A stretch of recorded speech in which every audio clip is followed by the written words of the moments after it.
Ok, Ya. Doctora, mucho gusto. Mi nombre es Wanda. Soy estudiante de la Universidad Península de Santa Elena, la carrera de psicología.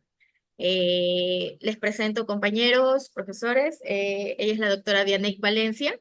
Ella trabaja en gestión de movilidad humana en la provincia hermana de Pichincha.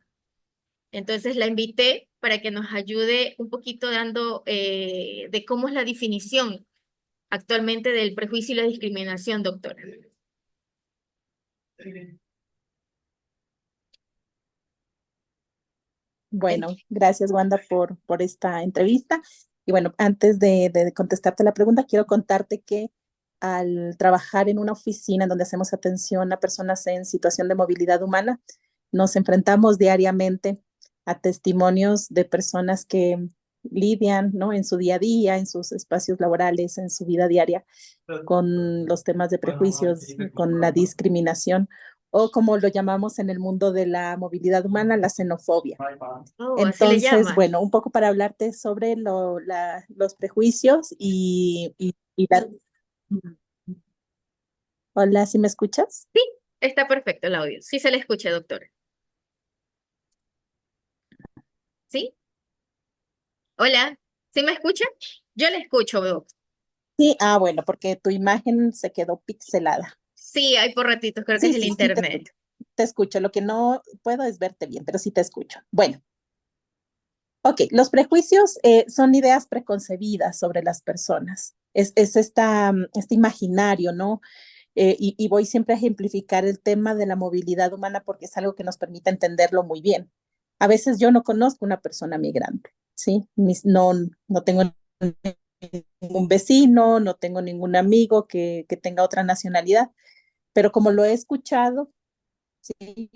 Como lo he visto en el noticiero o en algún otro lugar, o me lo han contado, entonces pienso que es a generar actos delincuenciales, que son personas que generan como, a eso se refiere precisamente el tema de los prejuicios. O sea, tengo una idea preconcebida sobre algo que ni siquiera conozco y que muchas veces esto guía mi conducta. Esta conducta de rechazo, de aislamiento, de enfado hacia estas personas es lo que conocemos como actos de discriminación. Es decir, que por el solo hecho de que estas personas tengan una característica en específico, que puede ser el tema de la movilidad humana, pero también puede ser razones étnicas o razones de edad o razones de orientación sexual, cualquiera que sea esta, me sirve a mí como un factor de discriminación. Sí, yo comentaba con mis compañeros al momento de buscar el tema de ensayo, yo les decía que la forma como tenemos los prejuicios y discriminaciones sí ha cambiado un poco para como se veía antes y actualmente. Era lo que queríamos enfocarnos, eh, que tal vez ya no vemos ese maltrato físico como antes, que se castigaba, se agilaba y todo eso. ¿Cuál es el trato que se da ahora y que usted lo ha palpado con en el trabajo y en sus pacientes?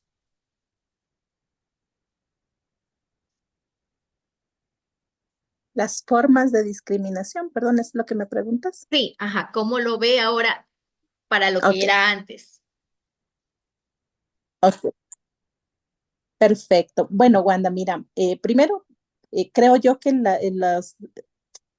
digamos, la discriminación por otras características no ha parado. O sea, no es tan cierto que aún no se discrimine por razones étnicas o por razones de género.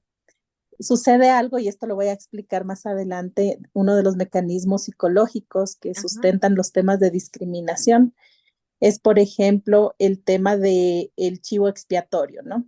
El chivo ujú, expiatorio es este sujeto sobre el cual recaen como todos nuestros males.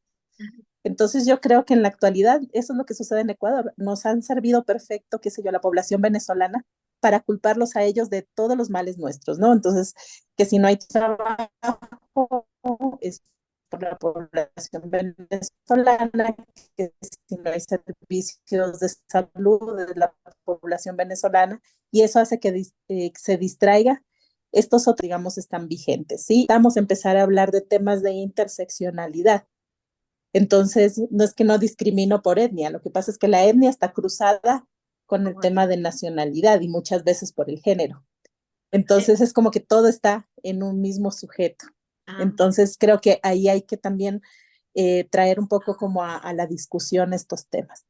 o sea, Ahora, respecto a lo que tú me preguntas de cómo ajá, se discrimina, sí, eso es lo que le iba a decir, que cómo ahora sí, yo diría discriminamos, que cómo discriminamos ahora, sí, la bueno, moda. hay formas sutiles y otras, sí, sí, hay formas sutiles y hay otras formas no tan, digamos, más directas. ¿Ya? Algo que nosotras hacemos talleres de sensibilización sobre estos temas de discriminación todo el tiempo, porque nos parece que el tema de las redes sociales es una manera de discriminar muy sutil, ¿sí? Entonces, cuando a mí me llega un contenido, me llega un meme, me llega, qué sé yo, un reel o lo que sea, y yo no me detengo a analizar, bueno, esto por qué me está generando risa o por qué se está, digamos, usando alguna característica de algún sujeto para eso, para burlarse. Si yo no hago ese proceso un poco de discusión conmigo mismo, lo voy a compartir y lo reproduzco, ¿no? Entonces lo mando a mis grupos, me pareció súper chistoso y cuando yo comparto esto que tiene un contenido racial o tiene un contenido xenofóbico, lo que le estoy diciendo al resto de personas es que cuando ellos quieran burlarse de esas características o de esas personas, pueden contar conmigo. Ok. O sea, ¿Mm? sí Entonces es una manera contrarresta, así como muy, sí. O sea, lo que veo y me explica es que sí hay formas como contrarrestar el no discriminar a las personas, ¿no, verdad?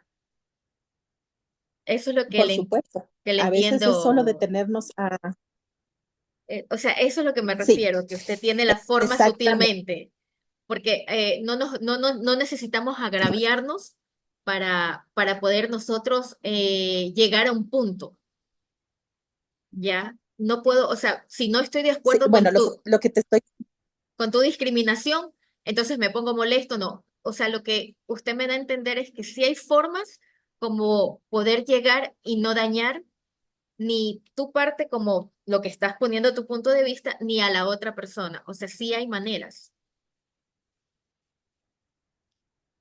es lo que me dice. por supuesto que sí. Y a veces, tan importante, sí, a veces solo con ser un poco más críticos conmigo mismo, sí, Ujú. a veces solo con detenernos a pensar si esto que a mí me está generando gracia le afecta a otra persona ¿Ya? y parar eso, estoy ya contribuyendo a que los temas de discriminación paren. Mire, sí, estábamos viendo eso mucho ahora en el tema, como usted lo dijo, en redes sociales, eh, donde todo es un meme, donde todos suben a las redes.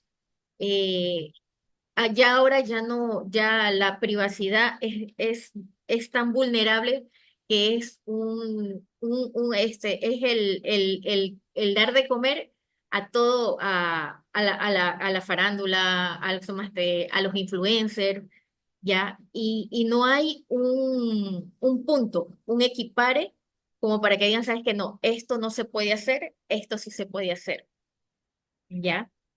Entonces, actualmente discriminamos de la forma periodística o, o de internet. ¿Usted piensa que sí hay esa discriminación ahí? Sí, totalmente. Analizábamos hace algún tiempo con el equipo de trabajo de la coordinación las noticias, ¿sí?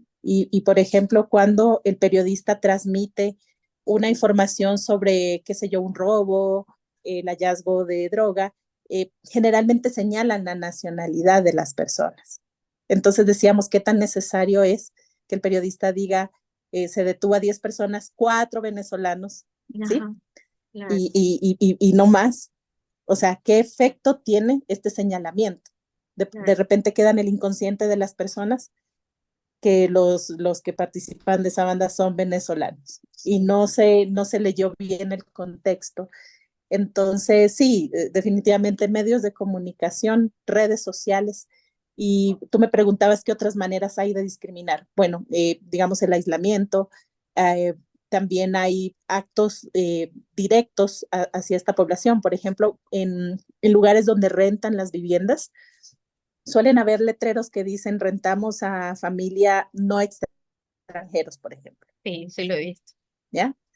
Entonces, esa es una discriminación directa, ¿sí?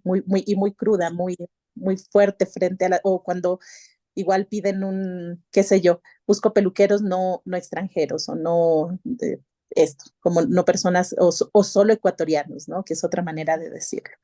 Entonces, creo que está vigente temas de discriminación muy fuertes aún. Ujú. Ya, sí, eso, y importante también recalcar que el tema migratorio nos sacudió bastante a nosotros como país por los problemas del país vecino. Pero cuando nosotros viajamos, y también somos migrantes, porque hay que tomar en cuenta que nosotros somos migrantes, cuando queremos viajar, hemos viajado la mayoría para Estados Unidos, o qué sé yo, me salió una oferta laboral en Chile, cuando estamos en Argentina, en España, y vemos cómo allá también nosotros sí somos maltratados, también somos discriminados, ¿ya? Ujú. ¿Qué, qué efecto Ujú. ha visto en sus pacientes que traten de sobrellevar ese tipo de discriminación sin un pariente al lado, donde no nos podemos refugiar, donde no podemos tener un abrazo, sino que como usted mismo dice, estamos alquilando en un cuartito y en ese cuartito me tengo que guardar mis sentimientos? ¿Cómo las personas podemos sobrellevar esa soledad? Ahí ya es un aislamiento, si no me equivoco, ¿verdad, doctora? Porque estamos en otro lado, estamos en otro país, pero Sí. y solos. Ujú. Sí, estas personas experimentan aislamiento social. Evidentemente no pueden encerrarse en un cuarto todo el tiempo, tienen que producir. Claro, Entonces tienen, digamos, la menor cantidad de contacto social posible, ¿sí? Entonces son personas que hacen su trabajo y lo que hacen a continuación es irse a su habitación y quedarse allí en soledad. Y dentro de ese espacio lo que tenemos es cuadros de estrés, de ansiedad, eh, porque trae muchos sentimientos de inseguridad y de miedo a las personas, ¿sí? Porque es como sentirse todo el tiempo en una situación de riesgo, ¿ya? Entonces empezamos a ver toda digamos, nuestro contexto amenazante y eso hace que las personas incrementen sus niveles de ansiedad, depresión. Eh, puede llevar, o sea, a veces se convierten el estrés y la ansiedad en síntomas tan profundos que puede llevarles a cuadros mucho más profundos también. Las personas experimentan ira, experimentan frustración consigo mismo porque tuvieron que moverse, porque a veces tienen sentimientos de culpa por la decisión que tomaron. ajá. Hablamos mucho, por ejemplo, de la migración. Las personas creen que han tomado la decisión por voluntad propia, pero en el caso de Venezuela, las personas se vieron forzadas a tomar la decisión de migrar, porque el país ya no te brinda las condiciones adecuadas para poder vivir, que es algo muy similar a lo que está sucediendo en este momento en Ecuador. Claro. Entonces, ¿qué pasa cuando yo no consigo trabajo, cuando yo no tengo acceso a la educación, cuando, digamos, lo que gano no me alcanza para cubrir mis necesidades? Las personas se ven forzadas a migrar, pensando que ellas están decidiendo su proceso migratorio. Entonces, eso genera ira, genera frustración, gen- genera también pérdida de la confianza frente a sí mismo y también de la confianza hacia el otro. Por eso es que las personas no se relacionan, ¿sí? No hacen amistades, no construyen redes de apoyo. Entonces, esto a su vez incrementa su aislamiento. Y Todo, después, digamos que a largo plazo, todo va o sea, todo esto ¿sí? conlleva de la mano, por lo que veo. Una discriminación, aislamiento, efectos. Sí, a veces son como una especie de círculos viciosos, ¿no? Sí. Ajá, me doy cuenta por lo que usted me explica. Por ejemplo, en el tema, como usted lo dice, de discriminación, como lo partimos, en lo laboral, como una mujer por ejemplo, un X, una mujer de 40 años divorciada con 3 hijos que sale porque ya está divorciada, ya está separada, eh, se ha pasado media vida cuidando hijos, pero quiere salir adelante. ¿Y qué hace cuando en un país no se puede? ¿Cuáles son los efectos de esa mujer que quiere salir adelante, que quiere también? Puede ser una parte soñadora de ella, que no cumplió porque estuvo haciendo su papel de mamá, ¿ya? Pero la sociedad no la emplea, la sociedad no la toma en cuenta. ¿Cuáles son las consecuencias de ese discriminación laboral hacia esa mujer?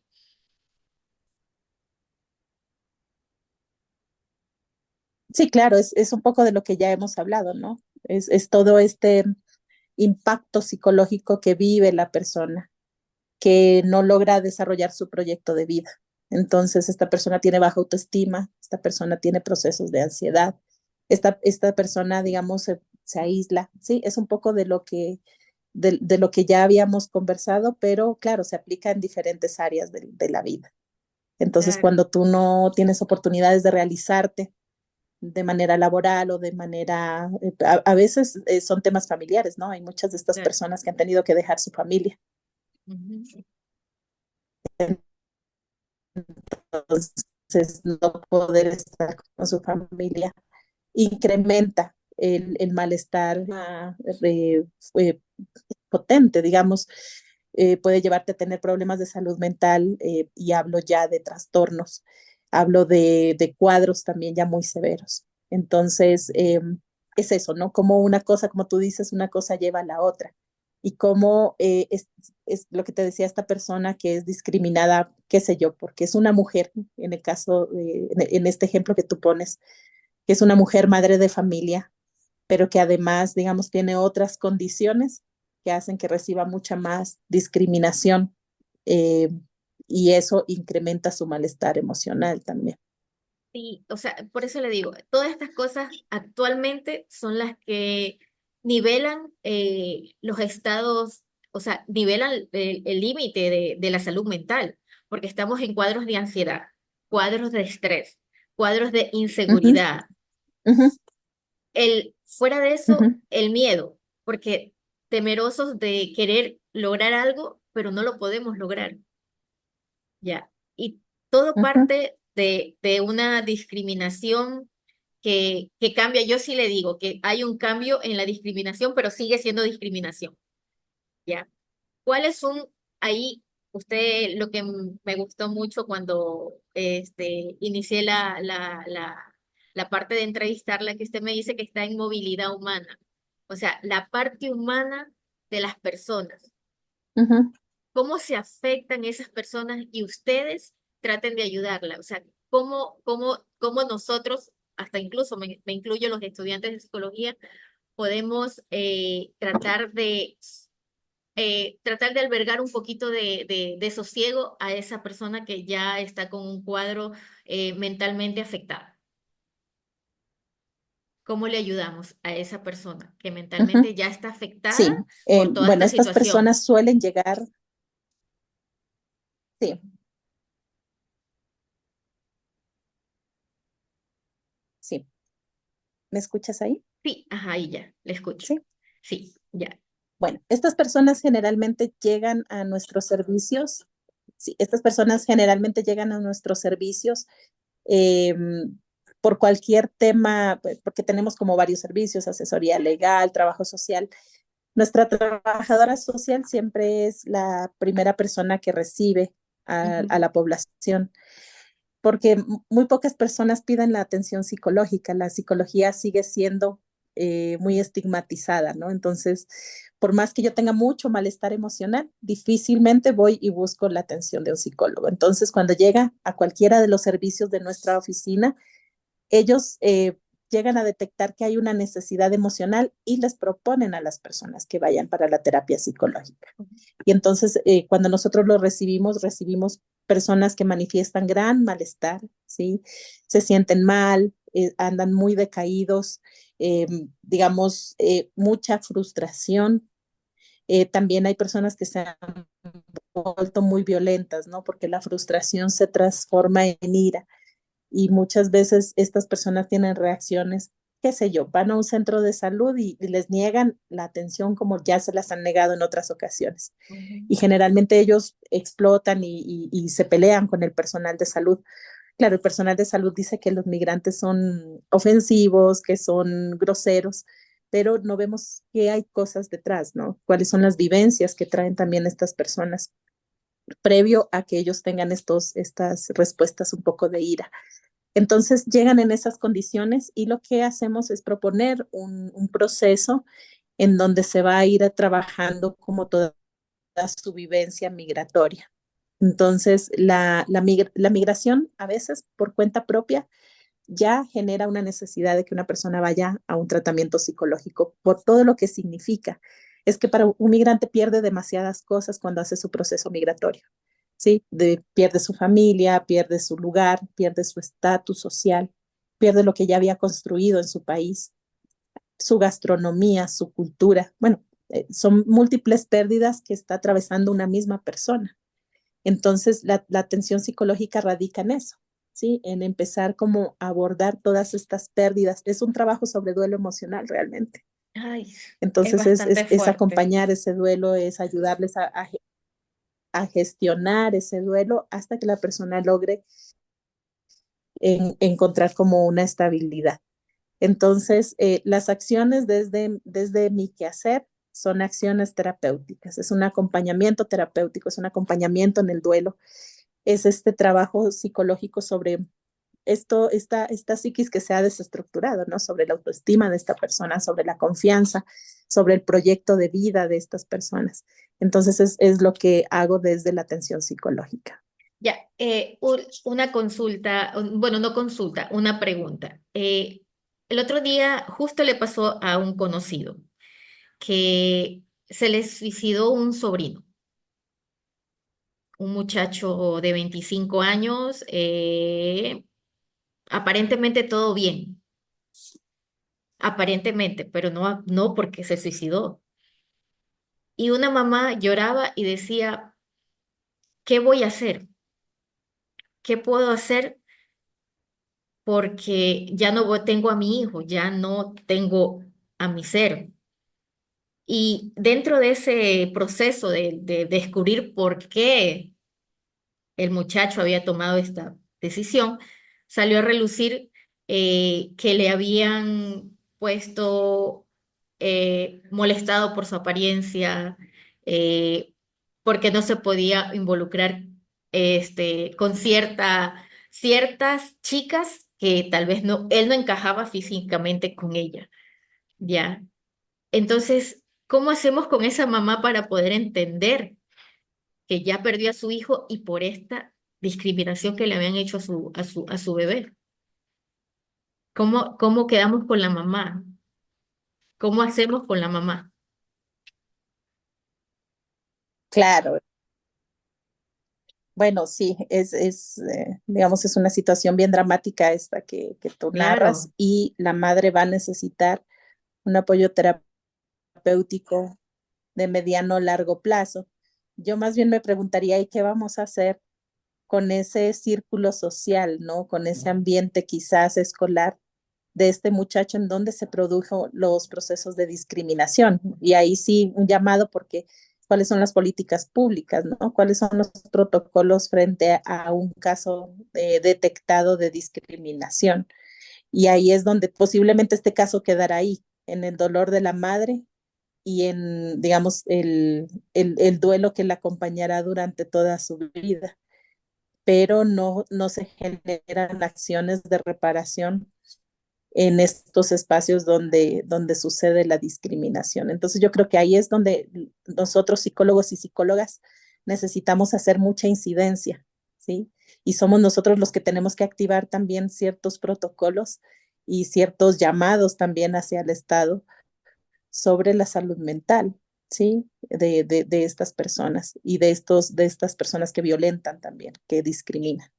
Sí, sí, me tomó mucho por sorpresa porque es un conocido mío que me dice, mira, Wanda, lo que pasó en la casa. Y, pero parece que todo estaba bien. Me dice, no, o sea, nunca dijo nada. ¿Qué llega a dar, ¿cómo a molestar tanto a una persona que se encierra y no dice que está siendo molestado?